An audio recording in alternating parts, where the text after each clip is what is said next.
Switnowski. I'm very excited to be here today with all of you at the show. And I'm just going to take a wild guess here that this is a topic of interest to all of you because it's 8:15 on a Sunday morning, first day of the show. So apparently the right topic is the right thing we started with here. The good news is I have some help for you. Oh, I can't solve all your problems right here, but I promise you we're going to give you lots of tips. Remind me, if you see me, you can tell, I like to be amongst the people here. Don't let me wander to the sides, because that man over there will be mean to me, the noise will go off, so just make me stay close to the center. I set my alarm so that we have plenty of time for questions, so don't worry about that. And let's go. How about that?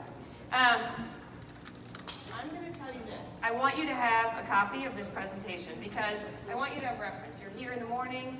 I don't care if you videotape it. I think they're videotaping it here. But whatever you need, I want you to get a copy of it. I want you to have tips. So either leave me your card at the end, email me.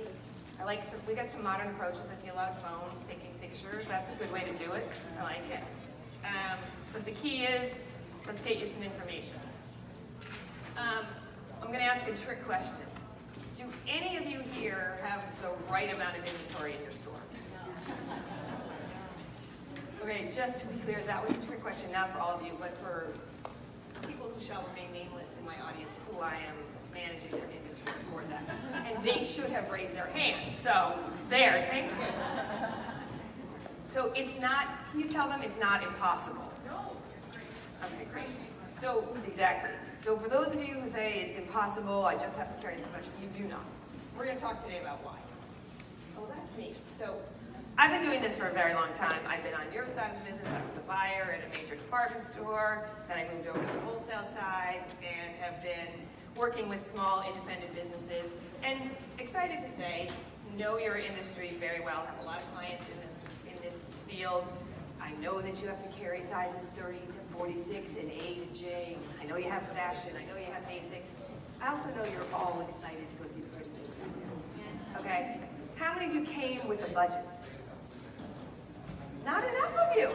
Not enough of you. And I don't know who you are, but yay for those of you who didn't have one.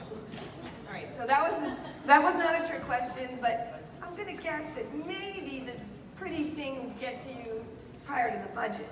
We can buy just as many of those pretty things as fit into the plan. So I don't want you to not have the pretty things. I want you to have the right pretty things, and then the right basic things that aren't as pretty that you guys all hate, but that your customers love. Do you not think I don't know you? I know you. Oh my God, I have to have this gorgeous lace cup bra, but I really sell the basics and I don't want to talk about them, I don't want to market them, I don't want to put them on my merchandise them. So I walked last night, funny story, I didn't get to add it to the presentation, but I was walking downtown and I happened to pass, is anyone here from Rigby and Pelican? So I happened to pass that store and they had the most gorgeous, and I'm going to use the word, they call it classics, I call it core, some of you call it basic bra. Merchandise display, black and cafe latte. It can be done. It was very pretty. So, just saying. Pretty bras, yes. Basic bras that pay the bills, yes. Let's figure out how much of each. Deal? I'm going to say to you, none of your stores look like this, I'm sure. Because you just finished your sale, so you've gotten rid of all that. I met someone who hadn't started their sale yet, so. The session title here is Inventory is Not Fine Wine. It does not get better with age. And I can already spew the words for you. Somebody will buy it. Yes, they will. At some point, too. It's like I'm talking to you, right? I know everything that you guys think. I'm telling you, I know you. Somebody will buy it at some point. I paid X for it. I can't sell it for any less than that. The problem is, you've already paid for it. It is sitting on that rack, paid for, out of your bank account. So if you wait 2 years to get your money back, I think many of you would say that's not a good deal, right? In your personal life, How will you turn that conversation into your professional life? I promise you, this is not retailer against. I want you to have all the pretty things. I want you to walk around the show. I just want you to have a plan so that you don't end up paying for stuff that doesn't sell. Because what they will also tell you, they're going to continue to show you 2, 3 collections a year, right? You got round 1, you got round 2, spring and summer and fall. They want you to buy goods 12 months a year. So the idea of front loading, bringing it in, having it sit there, not being able to sell it because it's too much at the same time, you just have to flow it a little differently. Okay? So let's figure out what's causing you pain. And if I do not get to your specific pain point, I'm going general here because it only gave me 45 minutes. I could talk on this subject all day. My dad was an accountant. I actually like to do this. That's crazy too. But we're going to leave time for questions and let's answer it because probably somebody in the room has the same question. Deal? All right. So here's what happens, right? You tie up your cash. And if you ask any of my clients who I manage their inventory, it's like I want to be your banker. I want to leave more money in the bank so you can do whatever you want with it. So you can take the days off, you can give your staff more money, you can hire somebody new, you can retire. As opposed to sitting on your shelf unsold, already paid for. So, none of your stores look like this, I know, right? Look at, now see it, good for you, that's, exactly. However, these are some warning signs, right? Any of you, don't raise your hands, these are rhetorical questions. Nobody has a box in the back that's packed away because it will come out again. We all know it never looks as good, right? It's not coming back. Shoulder pads are not coming back the same way. Yellow is not coming back as the same color story. It will be forever. Once it's out of season, it doesn't live again. So, do you know right now, today, how much inventory you have on hand at retail? Great. If you do, is that number the next 3 months in sales? Ladies, that's the benchmark. We'll get there, gentlemen. I don't want to leave you out. Maybe 4 months in basics, maybe 12 weeks, 10 weeks. So that's the key, right? We have to figure out, if you know how much retail, do you know your 10 to 20 best-selling items, bras, whatever they are, bras, sleepwear? Do you have 10 to 12 weeks of supply of those? That's the key right there. It's not just, somebody's got 30. So it's the best of the best, maximizing those sales. And it is the other stuff that is pretty and beautiful that we want to have just enough of to get in and out of. Okay? So 3 to 5 times annually. If I'm just starting to work with you in this industry, I want you to turn your inventory 3 times. Which means take your annual sales, divide by 3, and that's how much average stock you should have. 5 times, same annual sales, divide by 5. That's how much average stock. In what I would call basic bras, you should be able to turn 10 times, almost once a month. Now that's maybe after we've been working together for a year or 2, but it is possible. You have a ton of resources out here that will ship you goods. How many times a week, if you ask them? Every day, exactly. So the key is, do you have a plan? Do you order from them on a regular basis? Do you have model stocks from them? Because they will hold your inventory. Essentially, they will be your warehouse. So how much do you have of that? How do you take advantage of that?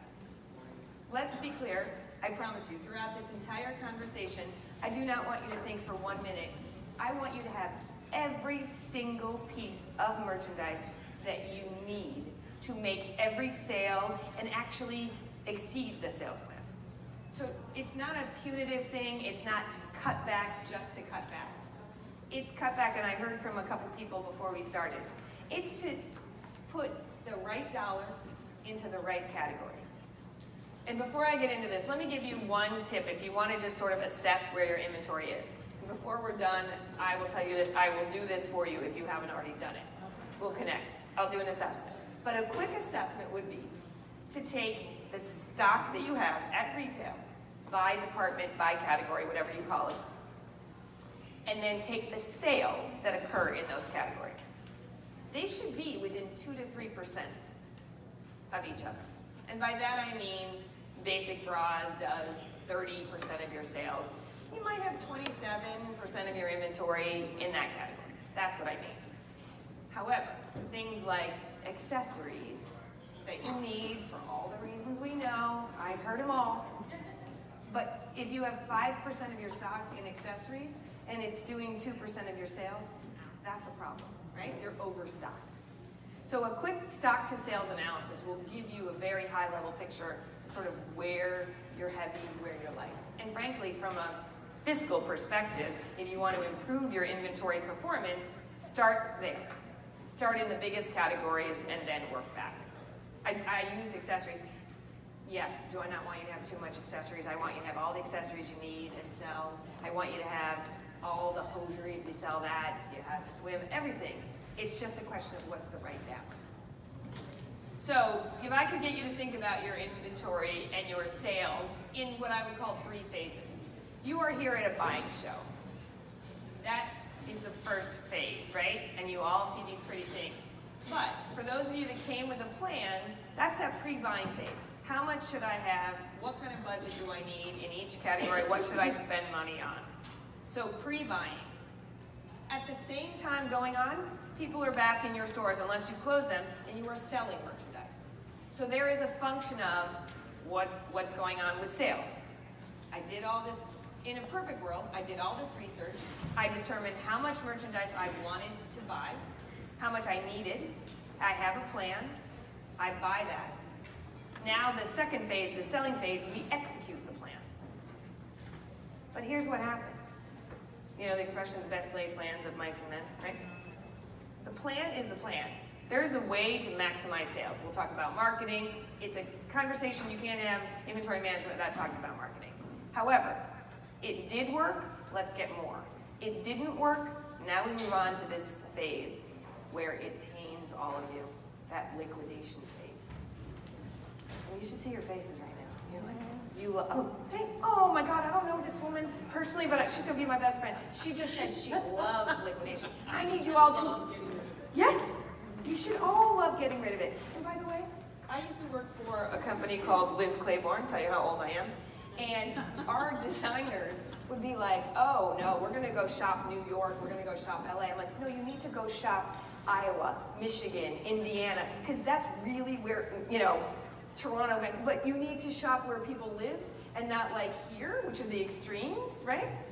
And the thing is, if it doesn't sell there, I want you to have, like I said, if the new color of the season, when I set up inventory, I call it fashion bras. I want you to tell your customers that there's a ready-to-wear trend and that the bras are colored to sort of go with that, right? And because I want them to come in every 3 months and see the new stuff. But if it doesn't work, you've got to fish and cut bait. Like, you got to figure out a plan. So the last phase we're going to talk about is how do you get out of it so that you can come here and buy more. Deal? So if you started thinking, and by the way, right now every single one of you has all 3 of those phases going on at one time. The question is, how much do you have in each bucket? So how much of your inventory is what I would call current, and how much of your inventory is, let's just use the word post-current. How about that? Is that polite? Aged, yes. Post-current sounds more PC, don't you think? PC, post-current. And is it, now that you have this model, right? 12 weeks turning, right? Think about it. If you turn 4 times a year, somebody called me the other day and said, hey, can you tell me how many times in your business? They're like, there's a forum going on. You guys have secret conversations. How many times? What should I sell through? I gave her the number, and I'll give it to those of you that apparently maybe some of you were in the forum. If yours to sell your merchandise every 12 weeks, right, 12 to 14 weeks, that's the turn. You buy round 1, then round 2 comes in, that's 12 to 13 weeks away. So in a perfect world, a fashion collection should sell through at what percent? You got 10 pieces on stock. How many should you sell through in 12 weeks? Oh my God. Love this woman. I love your enthusiasm. 80 is the benchmark. 100 is you didn't buy enough. I want you to sell 80, you'll make money at 80. And people were, she writes me back, she's like, no way. I'm like, yes way. Okay? So, pre-buying, selling, liquidating. Inventory. I know you're all wine drinkers or beer drinkers or liquor drinkers. It's not fine wine. It does not get better with age. So let's talk about this pre-buying phase. All right? So you're at a trade show. In a perfect world, you understand what's the plan. You're looking at spring 2020.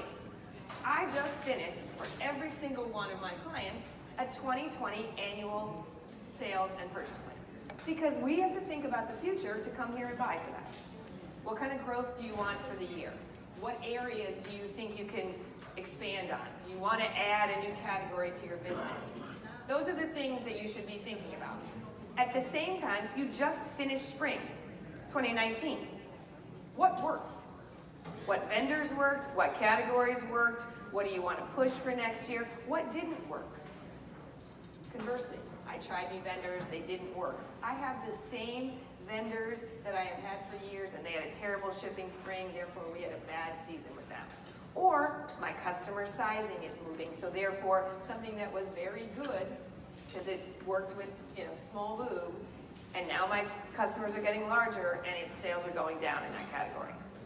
This analysis of what happened in historical version, right now while it's still fresh, and what I want to happen next year because I'm anticipating is the mindset you should be shopping with. If you are not there today, that's fine. Go look at all those things, but then go home and do some analysis and understand what worked, what didn't work. Okay? Again, am I doing an expansion? Am I opening a second store? Am I downsizing and moving to a smaller space? All of that conversation about big growth, cutback, expansion, wherever you are, is that pre-buying phase. Because that will help you to hone the merchandise selection going forward. I have one of my clients and we are shifting, not that we're walking away from fashion bras, but we're gonna maximize core, classic, basic. I just use the word basic and you should see your faces. You're like, yeah, I know. Dread. Awful. Money in the bank, hardly marked down, turn very fast. I need to get you to love them. Okay? And again, while you're here, there's probably resources that you want to see, that you've seen this, that you're seeing here at the show for the first time, and you want to add them to your assortment. Okay. They're new to your store. Therefore, you need to add future growth. Or are you taking it away from someone? Instead of walking up and down these aisles and saying, oh, I'm going to add this vendor, I'm going to add this vendor. I want you to add all the new stuff you want. But how do you assess and say, what is really working? Why is this a void in my assortment? Why do I want to add it? Yeah, I'm talking to you. Doesn't mean that because I work with them, they don't still want to buy all the pretty bras. We just buy less. We buy the right amount, I should say. So this pre-buying phase, right? Your top 5 to 6 classifications, and I don't know how you do yours, but in my world, I'll do the bra categories we use. So we have a basic bra category. Do you have basic bras broken out in your classification? That is a really good way of doing it, right? Fashion bras, maybe it's by size, whether it's large fashion, whether it's, small fashion, okay? And then maybe there is a bralette category these days. Maybe there is a strapless bra category. Think about what are your core. Here's the key. If you break it down too much, then you end up focusing on, you're like, oh God, I gotta write those orders. And that's fine, except it's 2% of your sales. So break it down in the categories that 5 to 6 categories should drive 70 to 80% of your total sales. If you have 20 categories, 20 departments, that's too many. Call them down, put them in sub-departments, right, under your categories. But Your businesses, if you run a $500,000 business, a $5 million, or a $50 million business, it can fit in 10, 11 categories, max. And that being said, 5 to 6 should be a decent chunk of that. Because I guarantee you, if you go back and add up the total sales volume from those top 20 items I was talking about, they're going to drive way more sales as a percent than you probably realize. So if 20 items drive 30% of your total sales, you know what I mean? You don't need 20 categories to drive the other. So focus on, like I said, no more than 10. Anybody here have less than 5? Good. See, that's good. Because if you have too few, then that means you're not breaking it out. But if you have just one bra category, that might be too few. Basic bra, fashion bra, right? Other bras, strapless bras, swim. So, and again, focus on a process. You should be thinking about planning sales by those departments, planning purchases by those departments, planning markdowns by those departments, planning markup by those departments. Okay? All of those things are components that lead to gross profit at the end of the day, cost of goods sold. And all of those have levers that you can move up and down. Okay? I guarantee you, among all of you, you have great relationships with your vendors. If you were to put a plan together with some of those core vendors and say, hey, this is how I want to grow your business. This is what kind of support, you know what I mean? I'm looking for it from you. This is what kind of sales I think I'm going to deliver. This is what kind of purchases that will mean for me. And this is an increase over last year, whatever. The more you lay it out for them and collaborate with them, you have a group of people here, I think, that really can and do want to work with you. You just got to figure that out and lay that out for them. So again, sales, purchases, by department, by month. Okay? This true story, the reason I went into my own business is for this one particular slide. I have worked for very, very large companies.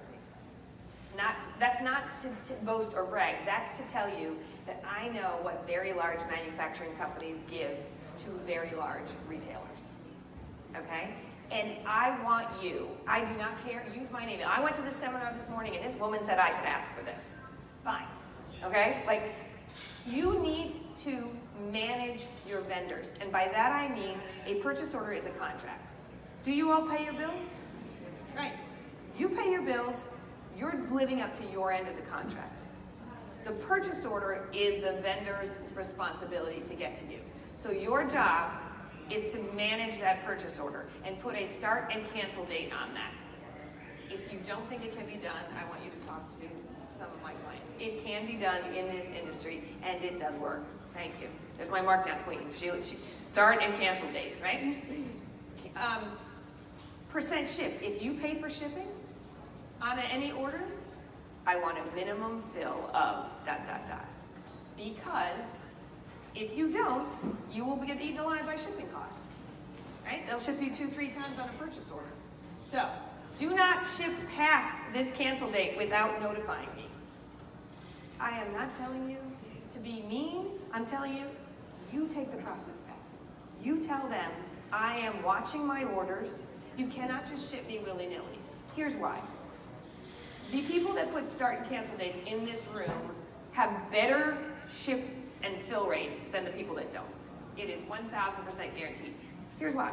I worked on the vendor side. If I have a store that has a cancel date, and I know they won't extend without maybe me giving them a discount or canceling, I ship those goods. If your order has no cancel date on it, I'll get to it. Just might not be as good. So start and cancel dates will be a huge, huge change in your business. And by the way, it's not punitive. It's just, hey, let's collaborate. Communicate with me. Tell me when things are going to be late. You have a budget. You buy goods to fill that budget. And if the goods are not coming, you have to readjust. This just happened. I guess there were some late deliveries on some goods. The problem with late deliveries is now, of course, the vendor wants to push it to the next month. But I know all of you all bought the pretty things for the next month too, right? And now you bring that, now one delivery's late, and now you've got 2, 3 collections coming in a month when you don't need that many. You don't have the bandwidth. It's not because this one collection's late, your customers be like, you know what? I won't come in this month, I'll come in next month and buy 3 bras. Right? I'm like, they're gonna come in when they come in, you're gonna sell the heck out of them, and the problem is they're not gonna come back as fast as you want them to. Okay, those are all the pre-buying things. Now we are getting into selling. Now the goods have hit the floor, right? How many of you have model stock plans for your basic bras? Levels. There's my inventory queen. What's your name? Rebecca. All right, she's got the right answers. I like it. You want to get up here and teach this? So, your core bras, which drive your business, right, which you should be able to turn 10 times a year. How many units do you need on hand in a 36D? In black. How many units do you need in a 34C? Right? If you start to think about those core bras as a collection, and I'm not telling you that a 42K is a core bra. You might need one of those if you choose to have that. However, do you have 3, and therefore you have 3.5 years of supply? Okay? So, model stocks, that's one way. Again, we're talking about selling, right? That analysis that you're going to do, hopefully, when you get home, say, what did I sell in spring of 2019? Oh my gosh, this vendor continually, these collections sold through at 80%, at 90%. Maybe I didn't buy enough. Maybe the recolor for spring 2020, I should buy deeper. Maybe I was out of stock, you know what I mean, in core sizes after a week.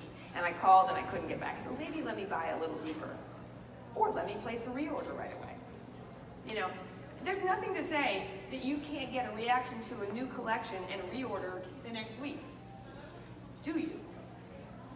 New vendors, new collections, what do they look like on the selling floor? It's not just monitoring what's selling. Do you have a process to monitor what's selling? What's your store look like? My entire lingerie bra fitting career started with a store out in Denver, and they have evolved. They sold way more basics when we started. They sell a lot more fashion bras. All of you, the business has changed, right? And there might even be an e-tailer here who will not raise their hand, but it's a function of your business today. So what do you look like in store, that selling phase? How do you merchandise your store to drive? What do your fashion collections look like when they come in? How do you market? The selling phase, right, it comes in. Now I have to tell people that it's in. You guys have done the analysis for your customers. You know what they bought this year. Now you have to tell your customers that it's in the store. So that's everything from what do I want to put on fixtures, right? We're coming up, we're getting directly into the fall season. Some of you may do folded presentations of PJs, gift giving, right? How do you plan for that? Have you planned for that? So when's your floor changeover going to be? How many units do you need to fill? I sold this amount of units last year in the first 2 weeks, and this year I tracked it and I sold 20% more. Let me react to selling. So it's managing through what you buy. That's that key phase. And do you have a process? Is it Monday morning? Is it Tuesday morning? Where you run a selling report from the week before and where you assess what's sold. That is a really good process to put in your head. Have a weekly process. Okay? Do you need to think about things like, how often do you change the windows? If you were on a main street and part of your rent expense is marketing, how often do you change your windows? I hope once a week, at least. If you're on a side street and you're like, I'm driving people with my marketing, fine. But the best thing you can do is change your windows and take pictures of it or video of it and put it on Instagram. And tell people that you've done something different and come by and see. So even if you're on a side street, change your front displays and put it on social media to get them to come in. I know there's going to be a social media conversation tomorrow. I could have 10 of them with you. We could all have a different view, right? You got to market and communicate to your customers that these new bras are in, right? How do you communicate with people? Besides your website, right? Mobile, text, whatever you do, there is no conversation about inventory that you can possibly not include marketing on. Because it comes in, I need to tell people it's coming in. Frankly, if you are really in tune with your customers right now, and you are at a trade show buying, and you have a good rapport on social media, you should be sending pictures of you being at a buying show being like, what do you think? Pre-order, immediate goods, could bring it in next week. That's the best response you can get, is to get them on the hook right now.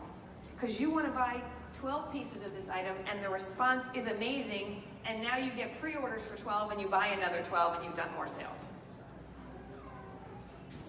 So, social media, email. Again, I could spend all day talking about this topic, but marketing has to be included. This new category that we talked about, 2020, that you're going to add, what's your marketing plan?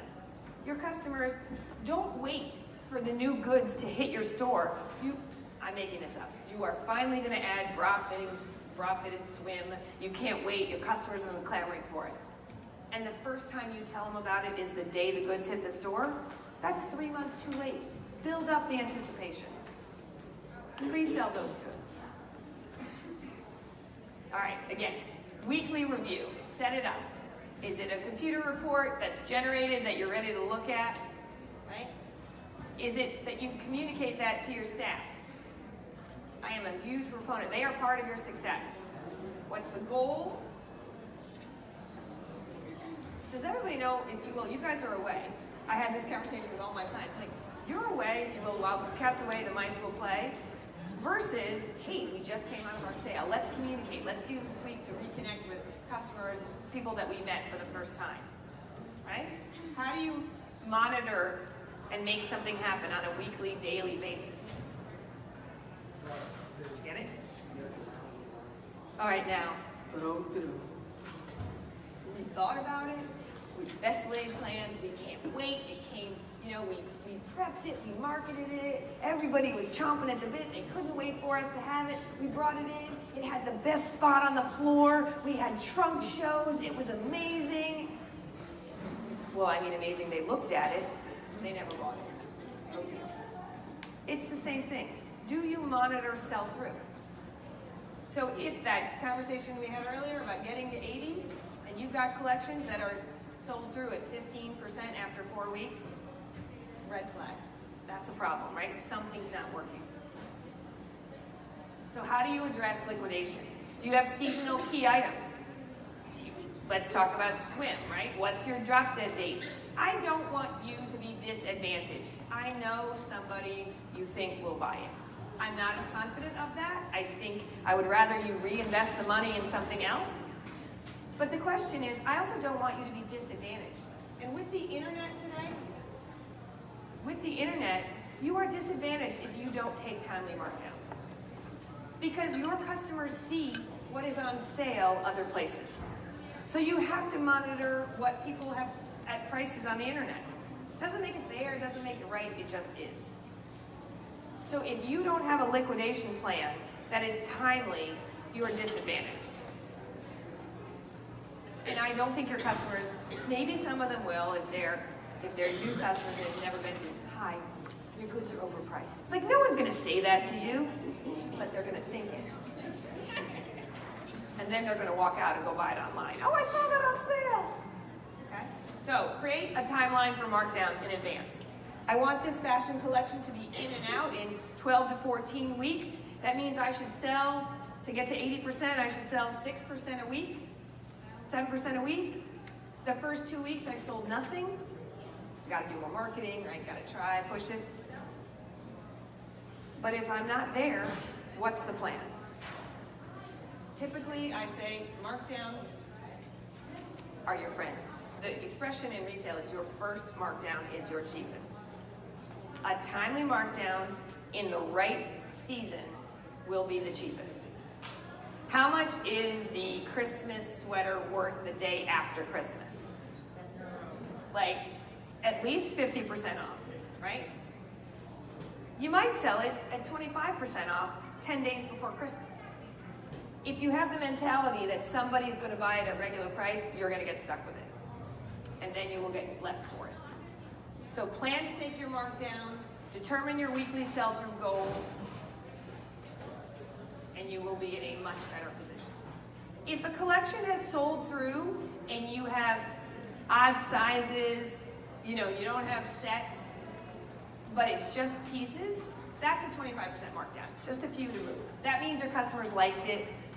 If you sold through at 20 to 30% of the total collection, that's a deep markdown first. That's a third, that's 40%.